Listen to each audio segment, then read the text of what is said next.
Ito tayo mga kadadsat, nandito tayo sa Marquee Residence. Ayan, nagpaparenovate si boss. Ayan, tapos ito, kadalasan kasi pinulog siya ng tubig. So, pinultang na natin siya, tapos pinulog natin siya. Ayan.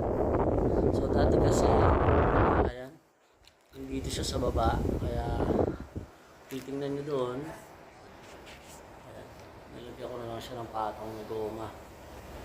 So, medyo nag-slab na siya ng konti. Konting-konti lang. Kaso sagad na siya. Slab kasi to. Or biga. Ayan o.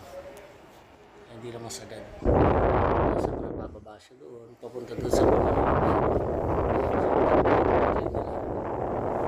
So, ayan. Sila bossing niya yung bahala. Ayan. Under construction sila. Repair. So, yun lang ang nakita natin solusyon para maiwasan yung madalas na pag-leak. So, kadalasan kasi nag-leak siya 2 to 3 months. May leak na naman. Kahit hindi pa ganun kadumi yung aircon. So, yun lang mga dads. God bless.